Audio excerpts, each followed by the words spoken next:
Hello friends, Miss Martinez here. I will be reading chapter 32 and the epilogue of Rump. Here we go.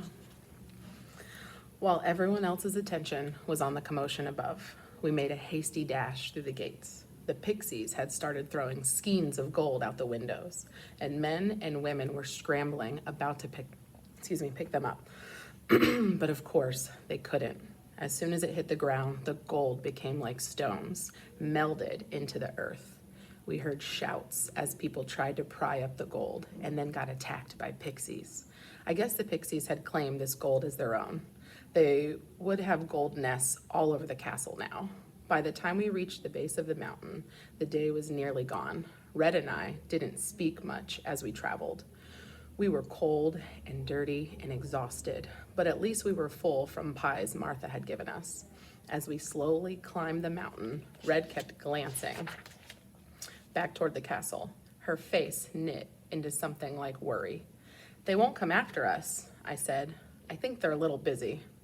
"No, it isn't that. Do you think they'll be all right?" I had to laugh. Red, concerned, and about the miller, no less? "They'll be fine once the swelling goes down."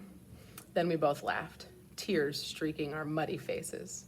"How did you do that?" she asked. "How did you just do all that?" I smiled. "A good name can do a lot for you." I told Red everything that had happened when Frederick and Bruno took me outside, all about my name and how I knew what it was and my plan to get away. "Rumpelstiltskin," she said slowly. "That's crazy. You're trapped and tangled, but then you're really powerfully magical." "Who isn't?" She patted me on the head. "You're a lot smarter than you look." "Well, that's friendship.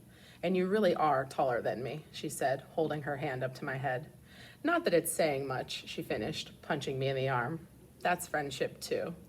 We reached the edge of the village just as the sun was going down, casting a sparkling pink glow all over the snow. Gran's cottage was dark and empty and cold. It looked so lonely. "You can come to my house. Mother wouldn't mind. She'll probably want to thank you for, saving my life." "Maybe in a little while," Red nodded. She understood. After everything, I needed some time alone. I walked around the village, glancing through the candlelit windows where families ate their suppers or children were snuggling in their beds. I walked past the mill, now abandoned and silent. I wondered, who would be the miller now? Surely no one as greedy as Oswald. I walked through the mines where tools were abandoned and the pans full of mud suggested that the villagers were still not finding much gold. I walked just outside the woods and felt the mysteries there. One day I would go back to Red's granny and thank her. Nothing had changed about the mountain or the village, but it all looked different to me, I guess because I had changed. When I came back to the cottage, I noticed something that really was different. There was a hardy little sapling growing in the snow in front of the cottage. "My seed!" Red must have come and watered it, or maybe even her granny. Big things can grow from small ones. What would it grow to be? I hoped a giant apple tree. Inside the cottage, I found my mother's spinning wheel in front of the fireplace, old and scratched. It had caused so much trouble, but it was still beautiful to me because it was hers, because now I knew the destiny she had wished for me. I brushed my hands over the wood and spun the wheel, its whir ringing like music. I still had my mother's bobbin in my satchel. I took it out and placed it on the wheel. I gathered a few bits of straw from the floor and held them tight in my hand. Red once told me that magic was inside of me. She was right, but Ida had said that magic was everywhere. In the sky, in the air, in the sun. She was right too. The magic was inside me and outside me, in everyone and everything. And everything had its own unique kind of magic. It was in trees and trolls, squirrels and rabbits, mountains and rivers and rocks. It was in my feet, my fingers, and in my heart. I could feel it now as I began to spin. Straw is straw, I thought.